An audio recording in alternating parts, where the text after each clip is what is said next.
Hello and welcome to the code venger. तो एक question जो सबसे ज्यादा मेरे पास इस टाइम आ रहा है वो ये है कि क्या कंपनीज बीटेक और एमसीए को अलग अलग प्रेफरेंस देती हैं? क्या दोनों अनइक्वली ट्रीट किए जाते हैं या फिर कुछ कंपनीज एमसीए को लेती ही नहीं है? तो क्या ये सच है या फिर ये सिर्फ एक तरह की रूमर है? सो अगर हाँ या ना में जवाब दिया जाए तो ये एक तरह से हाँ सच भी है और ना झूठ भी है। ओके तो इसको एक एग्जांपल से समझते हैं। सो जो कंपनीज होती हैं, कोई भी सॉफ्टवेयर कंपनी है दुनिया में, कोई भी कंपनी, उसको सिर्फ एक चीज से मतलब है कि कैसे प्रॉफिट मैक्सिमाइज करें, यानी मिनिमम इनपुट में मैक्सिमम आउटपुट कैसे जनरेट किया जाए। सो ये जो रिक्रूटमेंट प्रोसेस होता है ना, ये भी उनके लिए काफी रिसोर्स कंज्यूमिंग होता है, both time and money as well, क्योंकि जो एम्प्लॉय तुम्हारे लिए रिक्रूटमेंट के लिए आया है किसी कैंपस में, बच्चों का इंटरव्यू ले रहा है, वो वही टाइम कंपनी के अंदर किसी और काम करने में यूटिलाइज कर सकता है। या फिर जो सॉफ्टवेयर इंजीनियर जो तुम्हारा टेक्निकल इंटरव्यू ले रहा है, वो उस टाइम पर एक्चुअली में एक सॉफ्टवेयर में काम कर सकता है। सो इंटरव्यू प्रोसेस भी काफी एक्सपेंसिव होता है कंपनीज के लिए।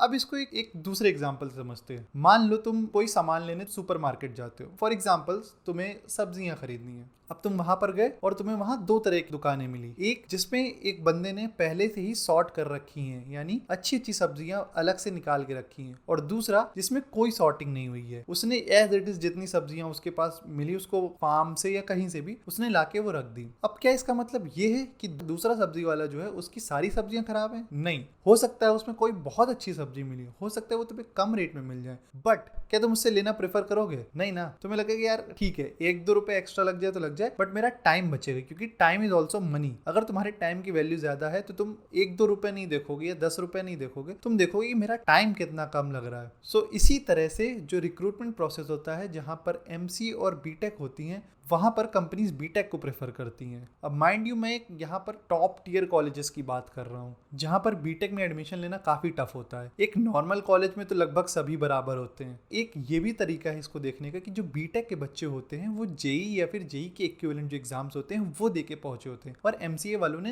एनआईटीज की भी अगर बात कर ले तो निमसेट दिया जाता है। अब तुम ये मानो या ना मानो, बट रियलिटी ये है कि जो बीटेक के एग्जाम होते हैं, जो जेई है उसके इक्विवेलेंट एग्जाम्स होते हैं, वो हमारे निमसेट से भी ज्यादा टफ होते हैं, क्योंकि उसमें 3 टफ सब्जेक्ट्स होते हैं, फिजिक्स, केमिस्ट्री और मैथ्स। हमारा निमसेट या फिर कोई भी और बाकी एंट्रेंस एग्जाम जो होते हैं बाकी यूनिवर्सिटी में एमसीए के लिए, मेजरली मैथ्स पे फोकस्ड होता है। तो यहाँ पर तुम्हें सिर्फ एक मेजर टफ सब्जेक्ट है और वहां पर तुम्हारे 3 टफ सब्जेक्ट्स हैं। तो ऑब्वियसली उसने ज्यादा मेहनत करी है तुमसे वो एग्जाम क्लियर करने के लिए। अब जो कंपनीज है उनको पता है कि तुम्हें कॉलेज में जो भी पढ़ाया जा रहा है उनका उससे कोई मतलब नहीं है, उनको तुम्हें 3 महीने की ट्रेनिंग देनी होगी। तो इसको अगर हम समझे अपने पुराने एग्जाम्पल से, तो जो बीटेक के अच्छे कॉलेज के बच्चे होते हैं वो एक तरह से सॉर्टेड बच्चे होते हैं, यानी वो एक बड़े लॉट से निकाले गए हुए होते हैं। तो यानी बीटेक का जो फिल्ट्रेशन प्रोसेस होता है वो ज्यादा रिग्रेस होता है। इस वजह से हो सकता है जब कंपनीज उनका इंटरव्यू ले तो उनको 100 में से 20 कैंडिडेट मिल जाए। एमसीए के 100 बच्चों का वो अगर इंटरव्यू प्रोसेस देती तो हो सकता है उसमें 5 या 10 अच्छे बच्चे निकले। इस वजह से कुछ कंपनीज अपना टाइम सेव करने के लिए बीटेक को प्रेफरेंस देती हैं, बट इसका मतलब ये नहीं कि सारी कंपनीज ये करती हैं। और वैसे भी आने वाले टाइम पे डिग्रीज की उतनी वैल्यू रह नहीं जाएगी, क्योंकि वैसे भी कॉलेज इंडस्ट्री के स्टैंडर्ड से नहीं चल पाता, फिर वो अच्छा कॉलेज हो या बुरा कॉलेज हो। तो मेन बात पे आते हैं,